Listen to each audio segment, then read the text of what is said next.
أعوذ بالله من الشيطان الرجيم. بسم الله الرحمن الرحيم. Әйткән һәрбер хәмд сәнәләребез, мактауларыбыз Аллаһ Субханаһу ва Тәгаләгә ирешә күрсен. Һәрбер салават шәрифләребез Пәйгамбәребез Мөхәммәд саллаллаһу алейхи ва сәлләмгә ирешеп, аның рухлары шат булып шәфәгатьләребезгә насыйп булсын. Аллаһ Тәгалә безгә ике дөнья бәхете һәм дәрәҗәсе бирә күрсен, мөхтәрәм кардәшләр. Аллаһ Тәгаләнең кушканнарын үтәп, тәганнарыннан тыелып камил иман белән, шушы пак йөрәк белән, саф йөрәк белән яшәргә һәм Аллаһ хузурына күчәргә Аллаһ Тәгалә насыйп әйләсен. Мөхтәрәм кардәшләр, бүген инде сөйләп китербез Алла бирса, көнчелек хакында, хәсәтлек хакында. Аның турында без шулай ук әйләнеп кайтып сөйләп алабыз, чөнки бу авырулар, җан авырулары, йөрәк авырулары, алар гел кабатланып торалар. Көн саен без моның белән очрашып торабыз. Һәм шуңа күрә аны шулай бит дәваламыйча булмый, булса ул авыру, инде ул авыру килеп чыкканча шулай бит профилактика үткәрергә кирәк. Менә шулай мөхтәрәм кардәшләр, инде бүгенге темабыз Алла бирса, ул көнчелек хәсәтлеккә багышланган була. Мөхтәрәм кардәшләр, көнчелек хәсәтлек дигәчтә нәрсә соң ул хәсәтлек? Көнчелек хәсәтлек татар телендә шундый ике сүз белән аңлатыла. Көнчелек ул гар дип әйтик инде без аны шулай бит гарләндем дигән элек шулай тирбәтләр татар теленнән бу инде гарәп теленә алынган сүз ул. Көнчелек ул татар телендә күбрәк шуны аңлата. Ягъни кемнәндер мәсәлән берсенә карыйсың да шулай бит инде көнлисең кешене. Яраткан кешеңне көнлисең. Әле бер көнне кайттым да өйгә, мәчене сыпыра башлаган идем, хатын әйтә, син мине сыпырсаң, ул мәчене сыпырганчы.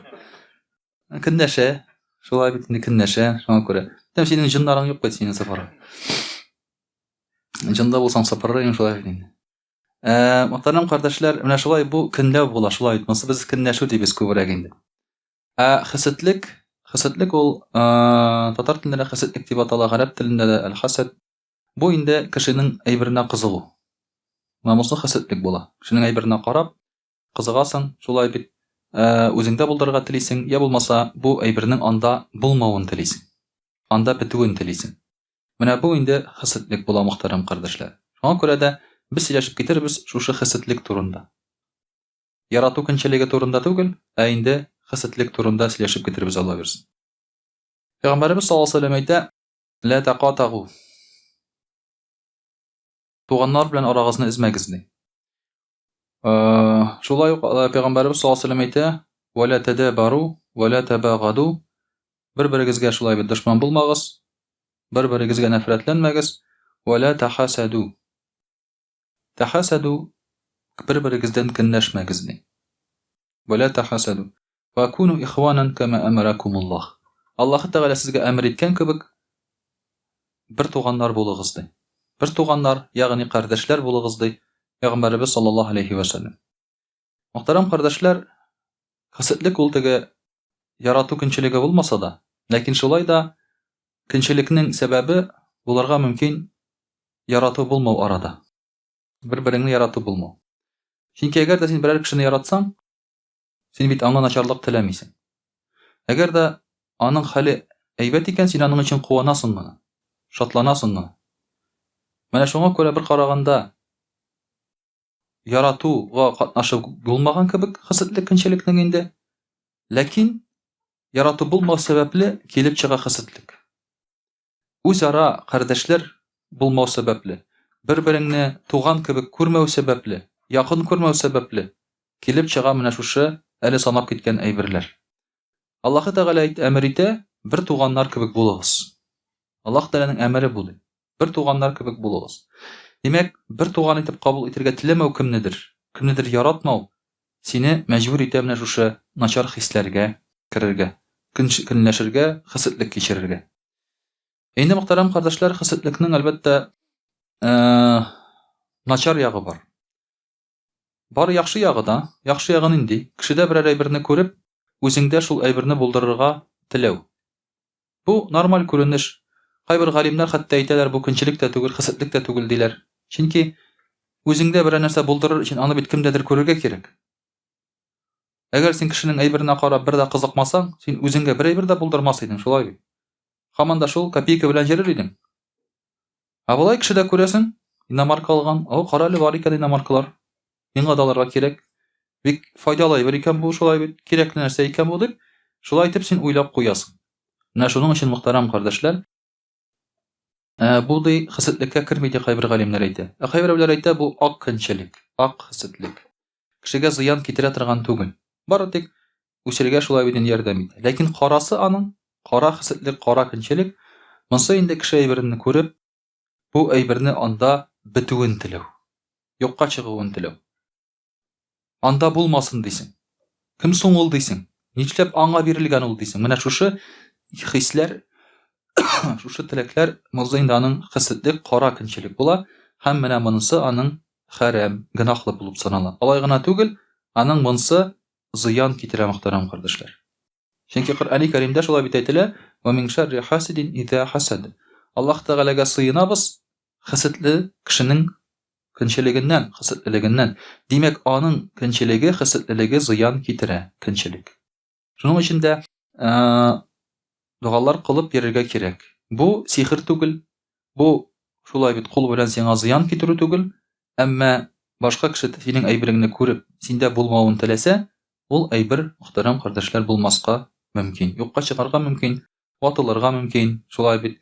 Менә шуңа күрә дә бар шундый әйберләрдә. Кайбер кешеләрнең әйтәләр, кара күзле диләр, шулай бит. Ягъни күз тидерә диләр, кара күзле. Ләкин ул күз тидерү дә күбрәк менә шулай ук бәйле көнчелек белән. Карап, ул сиңа начар әйбер теләп куярга мөмкин. Яки башка төрле күз тидерү була, ансы инде аның синең әйбереңне ул мактарга оныта. Аллаһ Тәгаләне мактарга оныта синең әйбереңгә карап. Машалла дими, шулай бит, субханалла дими, әйбернең мактый үзен, ләкин бу әйберне барлыкка китергән затны мактамый, Аллаһны мактамый. Шуңа күрә ансы да булырга мөмкин, монсы күз тидерү инде аның. Менә шулай итеп, мөхтәрәм кардәшләр, Аллаһ Тәгаләдән сыгынабыз, сыенабыз, һәм чыннан да моның зыяны бар. Моның зыяны кешегә ирешеп тора. Инде, мөхтәрәм кардәшләр, шушы начар кешеләр турында Аллаһ Тәгалә әйтә, кара эшле, кара күңелле кешеләр турында булай ди. Бисмиллаһир-рахманир-рахим. Ин тамсаскум хасана тасухум ва ин тусибгум саййа тафраху биха, яфраху биха. Әгәр дә сезгә начарлык килсә, яхшылык килсә, алар күңелсезләнәләр ди. Кара эшле кешеләр. Сезнең шатлыгыгыз, берәр әйберегез булса, кара эшле кешеләр, алар күңелсезләнәләр. Бу шу көнчеләр, шул кара көнчеләр дип әйтик. Әгәр дә инде сезгә начарлык килсә, алар куаналар ди. Алар куаналар ди. Әлбәттә, бу бик начар кешеләр. Чөнки бик хәтерләр алар. Синең яныңда йөриләр, шулай бит, куланалар, дус булып, ләкин күңелләрендә синең куаныш шатлыгыңа алар көнләшәләр һәм кайгыралар. Йоклый алмыйлар хәтта. Хәтта йоклый алмыйлар. Миңа шулай теге машиналыгыш бер малай әйтә: "Слушай, мин йоклый алмыйм бит инде" ди. Ну, ничәтәсең инде аны, шулай бит. Үзе әйтә шулай дип. Йоклый алмыйм бит инде мин хәзер ди. Ягъни бар шундый авыру. Шулай бит, кешедән берәр инде шатлыгын, куанычын күрсәң, димәк, сиңа начар булып китә. Куанасы урынга. Бу бер караганда начар әйбер. Һәм кеше аны үзе берничә талмый кайчагында. Керәшә ул аның белән, ләкин җиңгә алмый ул аны. Керәшеп карый ул аны. Ләкин һаман да күңелендә шушы каралык аның ятырга мөмкин. Менә шуның өчен дә Аллаһ Тәгалә моның белән керәшергә, моны булдырмаска безне инди. Мөхтәрәм кардәшләр, Мәккә шәһәреннән мөхаҗирлар күчеп киләләр Мәдинә шәһәренә. Һәм күчеп килгәннән соң алар киләләр бер әйберсез. Ләкин Пәйгамбәрбез саллаллаһу алейһи ва сәлләм дә, Коръәндә мөхаҗирларны мактый.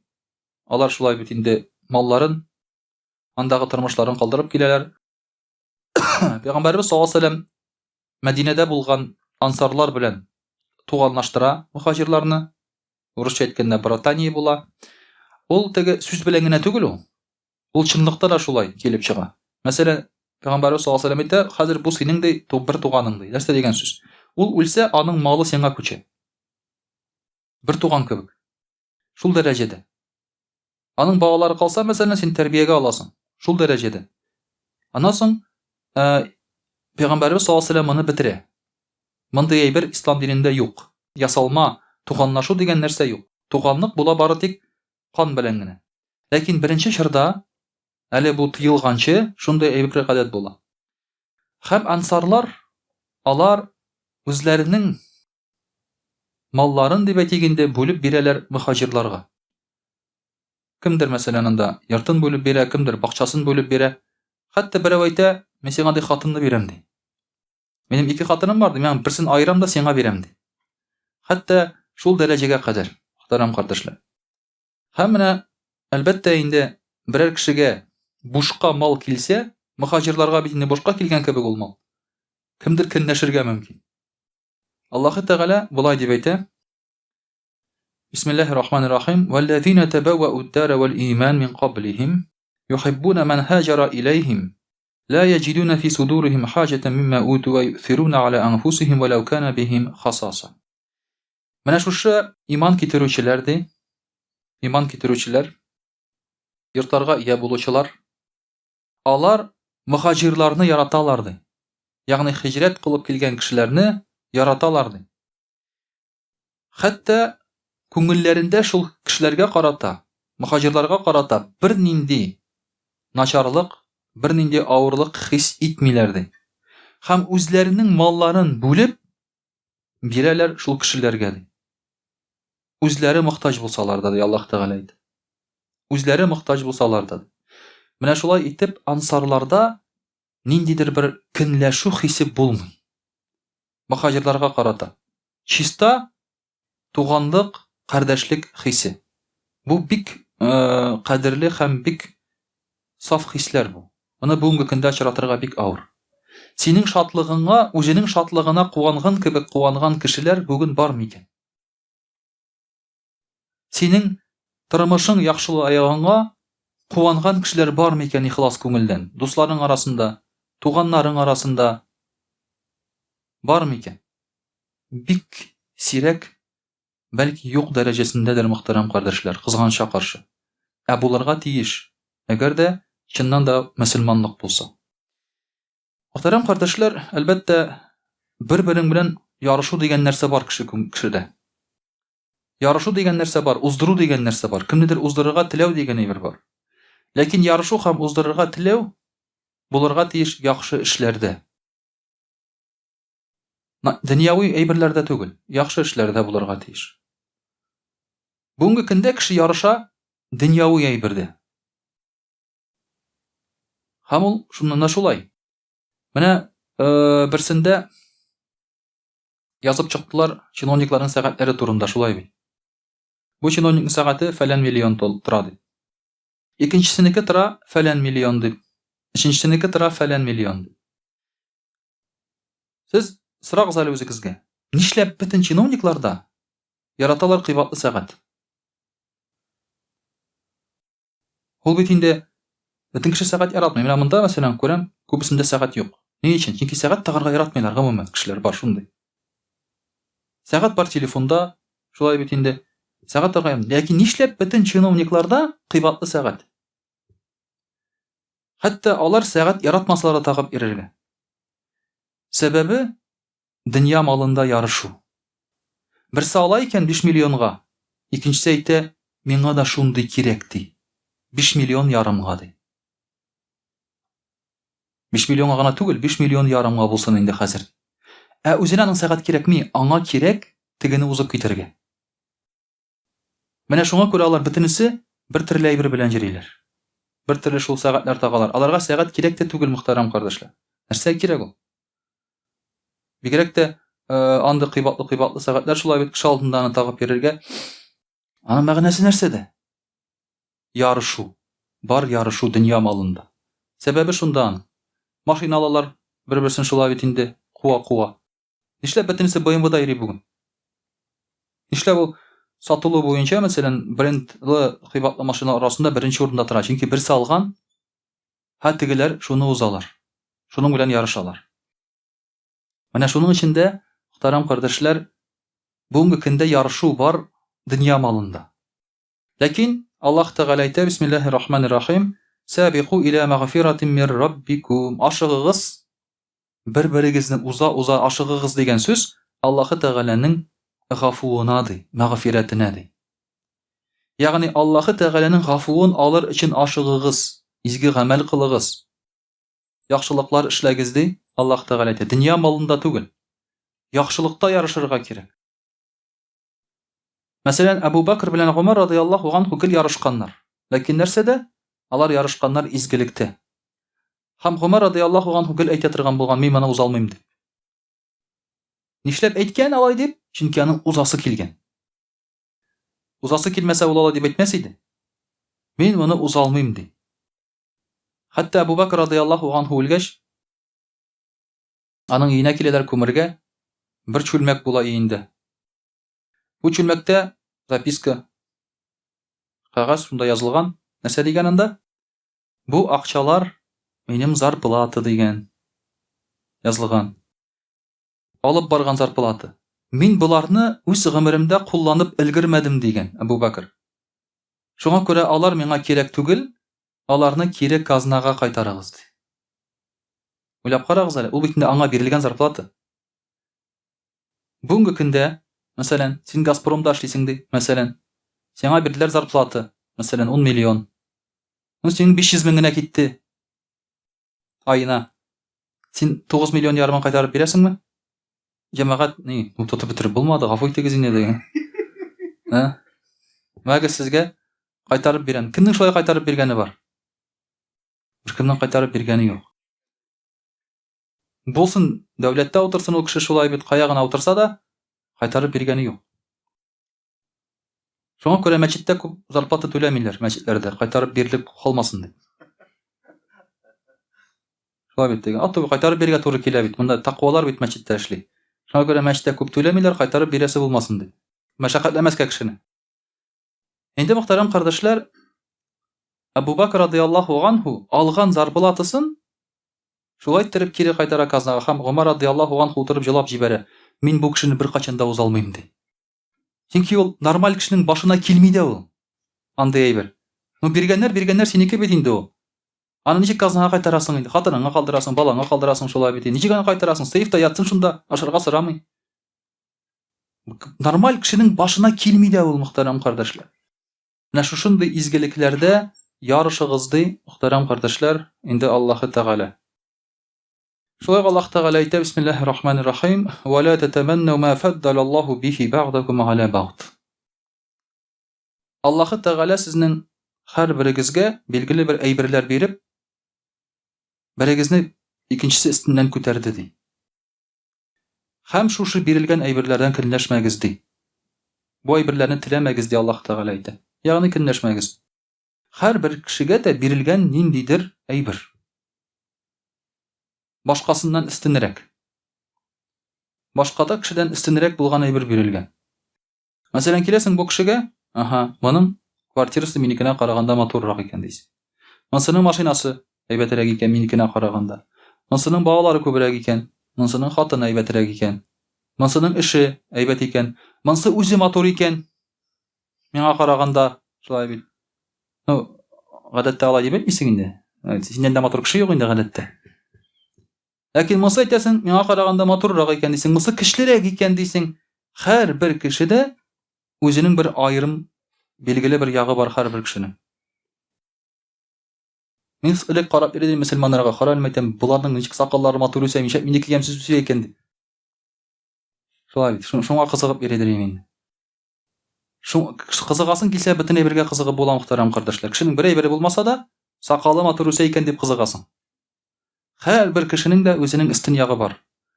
Ләкин буларны теләмәгез ди Аллаһ Тәгалә. Чөнки Аллаһ Тәгалә аны шулай биргән, белеп биргән.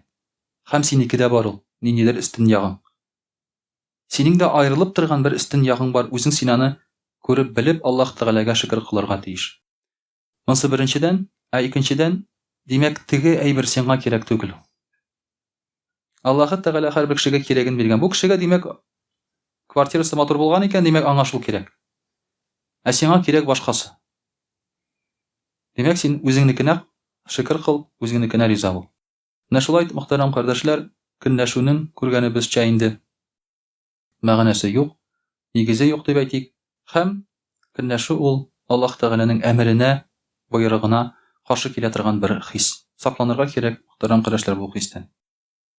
Иншаллах, русчада сөйләп китербез. А'удhu billahi минаш шайтанир раджим. Бисмиллахир рахманир рахим. Дорогие друзья, сегодня мы с вами говорим о зависти. Как обычно, ученые выделяют зависть, белую зависть и черную зависть. Белая зависть – это когда ты видишь у кого-то что-то, но желаешь это себе, а вреда тому человеку не желаешь. Кто-то купил нам что-то, например, да? Корову купил кто-то. Говоришь, альхамдулилля, хорошо, мне тоже нужно. То есть ты этому человеку ничего плохого не желаешь, молодец, купил, ни корове ничего плохого не желаешь, правильно? Красивая, хорошая корова дает много молока, и говоришь, мне тоже надо. То есть это белая зависть. Черная зависть, когда ты увидишь, что человек купил корову, и говоришь, почему эта корова досталась ему? С какой стати? Вот это черная зависть. И этому человеку ты начинаешь желать что-то плохое. Говоришь, чтобы он там сломал ногу, чтобы он заболел. Или желаешь плохого имуществу этой корове. То есть и говоришь, лишь бы это оказалась плохая корова, молока лишь бы не давала, там телят не давала, например, да? Или забодала их всех и так далее. Желаешь плохого этой корове. Вот таким вот образом это называется черная зависть. Когда ты желаешь что-то плохое. Нас интересует как раз вот этот, черная зависть. Потому что она вредит людям. Как сказано и в Коране, зависть может навредить человеку. С одной стороны, это злость на расстоянии. Многие люди в это не верят. Как можно навредить человеку на ментальном уровне? Просто. Какими-то мыслями, воображениями можно. Это не колдовство. Ты не прибегаешь к услуге там джиннов там и так далее. Это именно вред на расстоянии. И поэтому ты говоришь «Ва мин шарри хасидин идза хасад», прибегаешь к Аллаху в защиту от завистников, которые могут навредить вот таким образом, только по желанию. Соответственно, сохранить себя от этих завистников каким образом? Ты не можешь. Если кто-то завидует, он завидует. Но мы сегодня обращаемся к завистникам, чтобы они не завидовали. Есть определенные способы, конечно, сохраниться. Например, каким образом?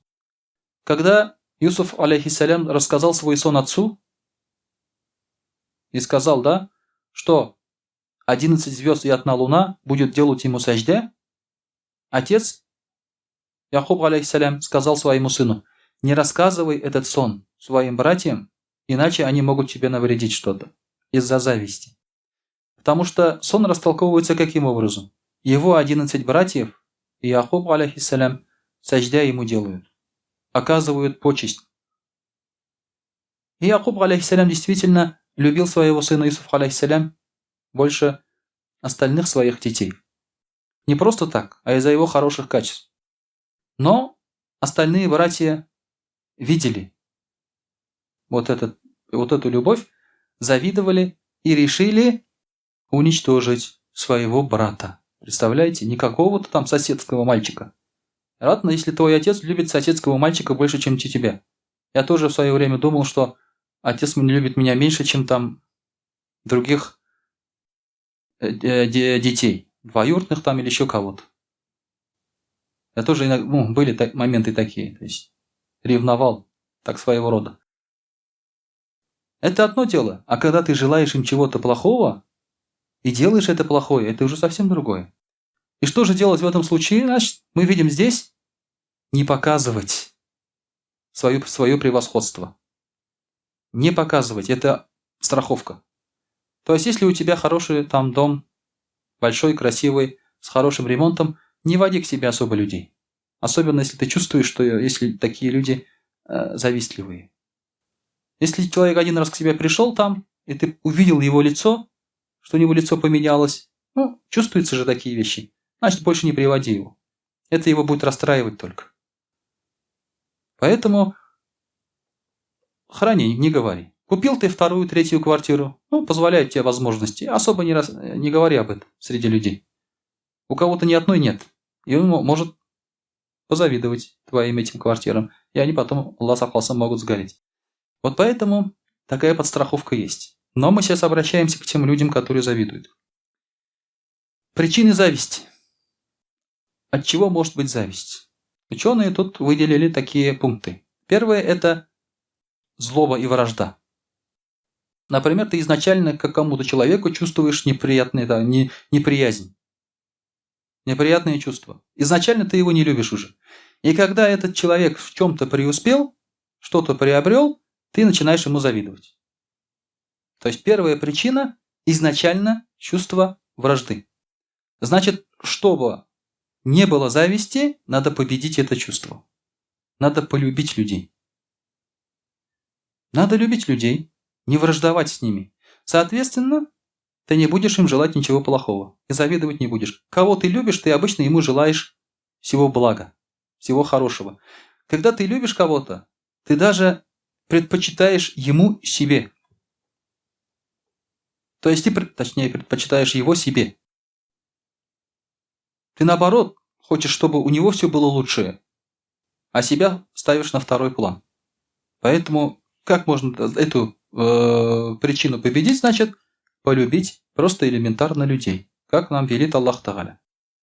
Второе – гордость и высокомерие. Ты высокомерный человек. Это что означает? Это означает, что ты чувствуешь себя выше остальных. Что ты как будто бы лучше, как будто бы достойнее. И, соответственно, когда у кого-то что-то получается, ты начинаешь ему завидовать. Почему? Потому что ты говоришь, как это ничтожество добивается вот этого успеха. Когда я, будучи выше него, не могу этого добиться. Вот здесь большинство людей страдают вот этим как раз, высокомерием. Они думают, что они более достойные обладать чем-либо. Это тоже лечится, то есть, когда ты лечишь высокомерие, ты лечишь уже причину зависти высокомерием. Третье – любовь к главенству и высокому положению. Ты любишь, когда ты главный, тебя слушают. Грубо говоря, в попу дуют, как говорят, да? То есть, ты самый главный человек. И, соответственно, когда у кого-то что-то получается, ты уже начинаешь ему завидовать. Ты говоришь, я же главный. Я же здесь, так скажем, да, пуп Земли, центр Вселенной. А как это у него там все это получается? Обычно это бывает, когда человек, например, занимает какую-то должность. Это бывает, когда вот начальник, например, работает начальник, и его подчиненный покупает, например, машину лучше, чем у него. Но, возможно, начальник свои деньги просто тратит куда-то в разные места, а подчиненный все свои деньги собрал и вложил вот в эту машину. Он говорит, а с какой стати это, да? Как так? Поэтому и в советское время всегда была иерархия. Если, например, у председателя был большой дом, бригадир не мог строить дом больше, чем у председателя. Чтобы не давать причину вот этому главному завидовать. А он будет завидовать. И потом будет чинить себе неприятности в жизни. Машину покупают, например, всегда же так было, да? Например, секретаря райкома там Волга, например. Чуть пониже уже Жигули. Еще ниже Запорожец. У него даже возможность есть, но он не может себе позволить купить Москвич, например, как у председателя. Не может. Даже в советское время это учитывали. И когда они что-то брали, то есть люди об этом думали. Это инстинктивно. И в наше время, сейчас мы, конечно, на это внимание не обращаем особо, но в органах работает человек, построил дом. И напротив него построил дом его начальник. Дом начальника оказался меньше его дома. Но вот этот подчиненный узнал, что это дом его начальника, а начальник еще не знает, что это дом его подчиненного. И вот он сейчас свой дом продает. Еще до того, как начальник узнает, что его дом больше дома начальника. Надо как быстрее продать и переехать в другое место. Понимаете, какие игры? Мы тут своим наивные живем, о таких вещах даже не предполагаем, а у людей комбинации, понимаете? Это люди думают о таких вещах, рассчитывают на такие вещи. Вот поэтому, когда есть любовь к высокому положению, а любой, кто занимает высокое положение, у него эта любовь бывает или вырабатывается даже со временем, то надо вот это учитывать. Значит, чтобы не было зависти по этой причине, ты должен понимать, что положение, оно не дает тебе никакого превосходства. Да, твой подчиненный пускай там живет лучше. Это Аллах Тааля, если так дал, ничего страшного в этом нет. Если он у тебя не ворует, конечно, это уже другое. 4. Это элементарная порочность души, скупость на блага. То есть человек сам себе плохой, сам по себе плохой, он всем желает плохого. Если кто-то что-то приобрел, он к этому человеку лично неприязнь не питает, вражды, там, злобы нет. Но просто он сам по себе плохой. Он хочет, чтобы все люди жили плохо. Как, есть же бородатый анекдот, да? Революцию в 17 году. По улице матросы бегают там. Здесь с лентами там туда-сюда. Огни, стреляют везде. И дочка декабриста. Знаете, кто такие декабристы? 25-й год, да, 1800 они хотели тоже там. Изменения, побольше воли народу там и так далее. И вот дочка декабриста смотрит в окно и говорит, что такое, говорит, что здесь происходит? Он говорит, революция, говорит, революция происходит, царя свергаем, говорит. А к чему, говорит, вы призываете? Революционеры говорят, мы хотим, чтобы не было богатых.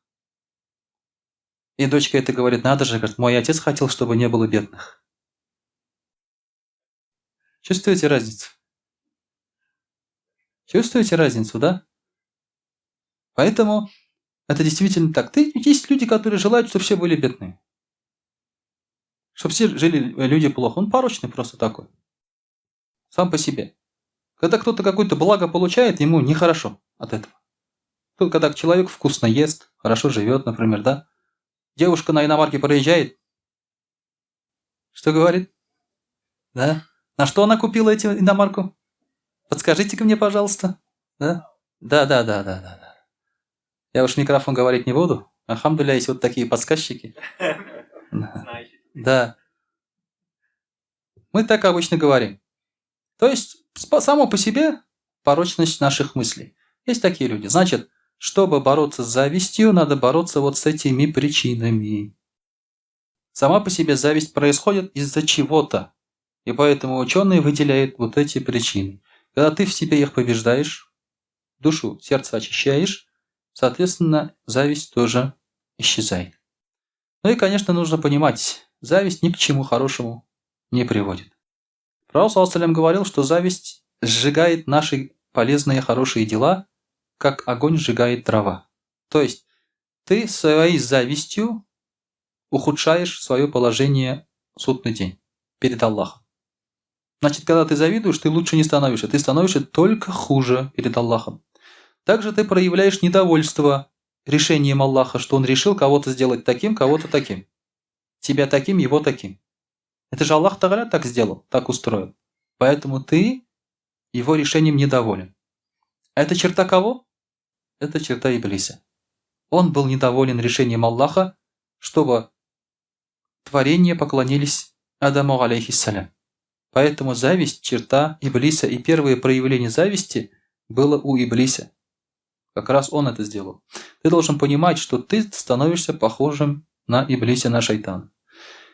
Ну и, конечно же, чисто человеческая сторона, уже не духовная, ты должен понимать, что зависть делает тебя несчастным. Делает тебя несчастным. Каким образом? Ты переживаешь, что люди живут хорошо. Но они-то о твоем переживании не знают. И они не переживают за то, что ты переживаешь. Они-то и так хорошо живут и дальше будут жить со своим благом.